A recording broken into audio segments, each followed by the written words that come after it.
दोस्तों आज के इस वीडियो में हम लोग जानेंगे मेंस्ट्रुअल साइकिल या फिर मासिक चक्र या माहवारी चक्र या फिर पीरियड्स क्या है, पीरियड्स क्यों आता है, पीरियड्स के दौरान आने वाला लिक्विड क्या प्योर ब्लड होता है और यदि यह इम्प्योर यानी कि खराब ब्लड है तो ये ब्लड खराब कैसे हो जाता है और कहाँ से आता है, प्रेगनेंसी होते ही पीरियड बंद क्यों हो जाता है और फिर जब चाइल्ड डिलीवर हो जाता है 9 महीने बाद तो फिर पीरियड चालू क्यों हो जाता है। ये पूरा डिटेल हम इस वीडियो के माध्यम से समझेंगे। तो चलिए आइए शुरू करते हैं। दोस्तों सबसे पहले जान लेते हैं कि पीरियड्स या फिर मेंस्ट्रुअल साइकिल या मासिक चक्र क्या है। आप एक लाइन सुने होंगे, weeping of uterus is called menstruation. मतलब ये हुआ कि गर्भाशय का रोना ही पीरियड्स या फिर गर्भाशय का रोना ही मेंस्ट्रुअल साइकिल या मासिक चक्र होता है। तो एक लाइन में आप पूरा क्लियर नहीं हो पाएंगे कि गर्भाशय के रोने को मासिक चक्र कैसे कह सकते हैं। तो चलिए आइए हम इसका डिटेल समझते हैं। देखिए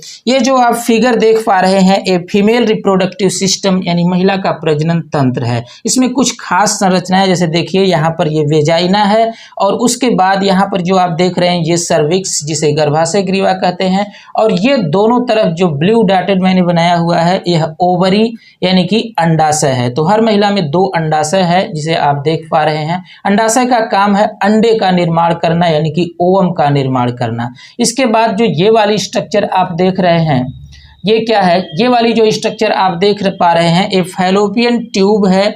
इधर भी जो आप देख रहे हैं फैलोपियन ट्यूब है और बीच में जो स्ट्रक्चर आप ये खाली जगह देख रहे हैं ये यूटेरस यानी कि गर्भाशय है। यहीं पर जो है एम्ब्रियो बढ़ता है यानी कि यहीं पर बच्चा रहता है।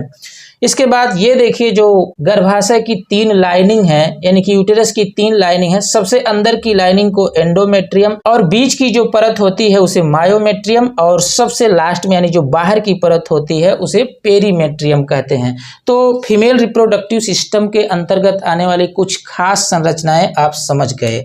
अब चलिए समझते हैं कि पीरियड्स क्या होता है। तो देखिए हम जो है एक 28 दिन के पीरियड्स का उदाहरण लेकर के बताएंगे।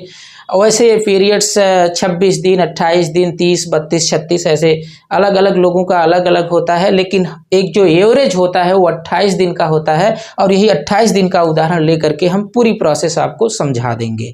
तो मान लीजिए किसी महिला का पीरियड्स 28 दिन का है तो जिस दिन से पीरियड स्टार्ट होता है उसी दिन से ओवरी के अंदर और यूटेरस यानी कि अंडाशय के अंदर और गर्भाशय के अंदर परिवर्तन शुरू हो जाते हैं, यानी तरह तरह के चेंजिंग होने लगती है।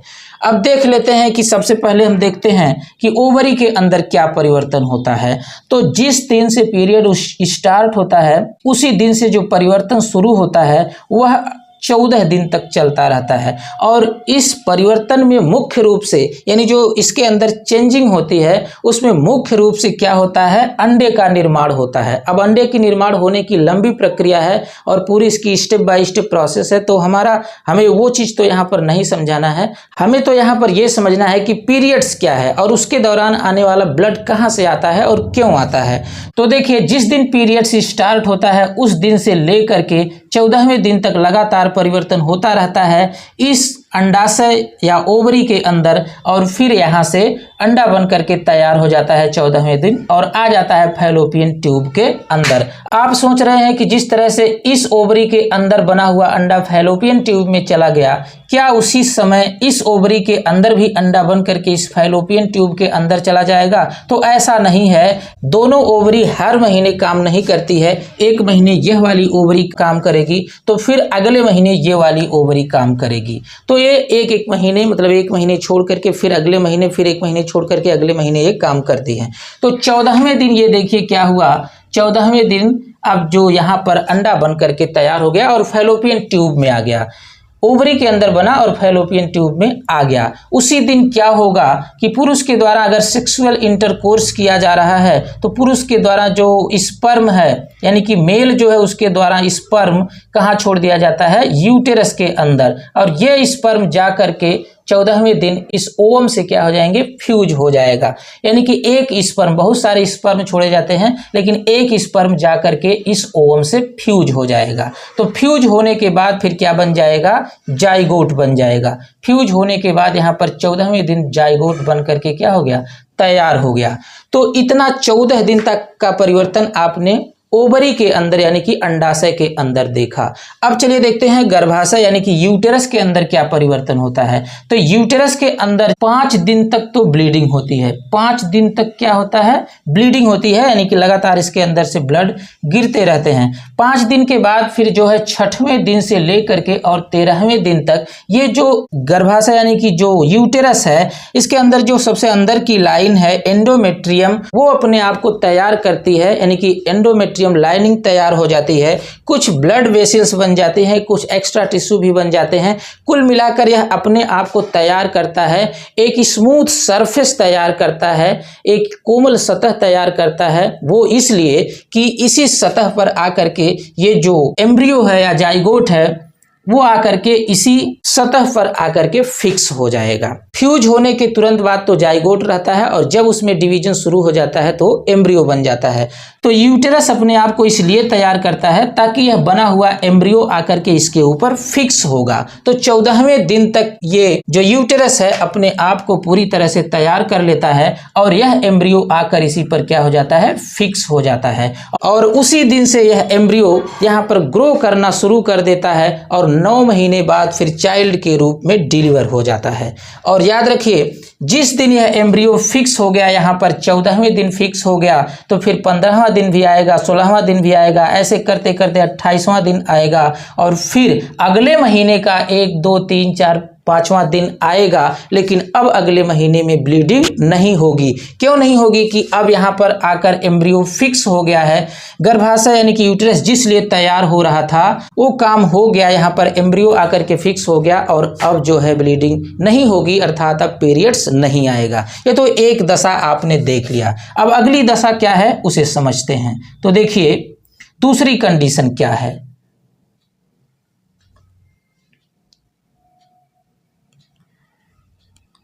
दूसरी कंडीशन में इस बार फर्टिलाइजेशन नहीं होगा। मान लीजिए कोई ऐसे कपल हैं जो बच्चा नहीं चाहते हैं तो वो तो सेक्सुअल इंटरकोर्स नहीं करेंगे उस दिन, या फिर करेंगे तो प्रोटेक्शन के साथ करेंगे ताकि स्पर्म यूटेरस के अंदर न जाने पाए। अब क्या होगा, तो फिर वही चीजें यानी कि 1 से लेकर के 14वें दिन तक ओवरी के अंदर परिवर्तन होगा और यहाँ से अंडा बन करके फैलोपियन ट्यूब के अंदर आ जाएगा और फिर जो है स्पर्म का इंतजार करेगा। लेकिन इस बार तो स्पर्म एंट्री करेगा नहीं, क्योंकि इस बार ऐसे कपल हैं जो बच्चा नहीं चाहते हैं तो सेक्सुअल इंटरकोर्स नहीं करेंगे, या फिर करेंगे तो प्रोटेक्शन के साथ करेंगे ताकि गर्भाशय के अंदर स्पर्म न जाए। जब स्पर्म नहीं जाएगा तो ये अंडा यहीं पर पड़ा रहेगा। लेकिन इस बार भी देखिए सेक्सुअल इंटरकोर्स हो ना हो उससे मतलब नहीं है, ओवरी तो अपना काम करेगी, यह 14वें दिन तक यहाँ पर अंडा भेज देगी और गर्भाशय के अंदर यानी यूटेरस के अंदर भी परिवर्तन होना शुरू हो जाएगा। तो क्या परिवर्तन होगा, वही परिवर्तन जो पिछले बार आप देखे थे। अभी 1 से लेकर के 5वें दिन तक ब्लीडिंग होगी और इसके बाद फिर 6वें दिन से लेकर के 14वें दिन तक जो यूटेरस है इसके अंदर की जो एंडोमेट्रियम लाइनिंग है यह फिर से अपने आप को तैयार कर रही है, कुछ ब्लड वेसल्स या फिर एक्स्ट्रा टिश्यू बन करके तैयार हो जाएंगे, यानी कि एक स्मूथ सरफेस यानी कि कोमल सतह बन करके तैयार हो जाएगी। किस लिए कि यहाँ पर एम्ब्रियो आएगा और इसी पर फिक्स होगा। लेकिन इस बार तो ऐसा होने वाला नहीं है, क्योंकि इस बार फर्टिलाइजेशन हुआ ही नहीं है और जब फर्टिलाइजेशन नहीं हुआ तो एम्ब्रियो बनेगा कैसे, और बनेगा नहीं तो आएगा कैसे। तो जब फर्टिलाइजेशन नहीं हुआ तो फिर ये जो है एग यहीं पर क्या हो जाएगा, डेड हो जाएगा, समाप्त हो जाएगा। लेकिन जो ये एंडोमेट्रियम लाइनिंग है यानी जो गर्भाशय के अंदर की सतह है वो तो इंतजार करती रहेगी। उसे क्या पता कि इस बार फर्टिलाइजेशन हुआ है कि नहीं हुआ है। यह 15वें 16वें दिन ऐसे इंतजार करते करते वेट करते करते 28 दिन आ जाएगा और जब ये लाइनिंग यानी कि जो अंदर की सतह है वह देख लेगी कि इस बार एम्ब्रियो नहीं आया तो फिर क्या होगा, वह अपने आप को ब्रेक डाउन कर लेगी, यानी कि जो एंडोमेट्रियम की लाइनिंग है वो ब्रेक डाउन करने लगेगी। उसमें जो बनी हुई एक्स्ट्रा ब्लड वेसल्स थी जो एम्ब्रियो को न्यूट्रिशन देने के लिए तैयार थी वो भी ब्रेक डाउन हो जाएगी। कुछ टिश्यू बने थे सरफेस प्रदान करने के लिए वो भी डेड हो जाएंगे, यानी कि वो भी डैमेज हो जाएंगे, रप्चर हो जाएंगे और ये सारी चीजें रप्चर होकर के लिक्विड के रूप में नीचे गिरने लगेगी और इसी को ब्लीडिंग कहते हैं। यानी कि जब एम्ब्रियो नहीं आया, इंतजार करते करते 28 दिन हो गया, तो फिर जो है ये अगले महीने में यानी कि अगले बार जब 1 2 3 4 5वां दिन आएगा तो उसके दौरान ये अंदर की जो लाइनिंग है, एंडोमेट्रियम की लाइनिंग, ये टूट टूट कर नीचे गिरने लगेगी, 4-5 दिन तक गिरेगी और इसी के दौरान जो लिक्विड गिरता है उसे ही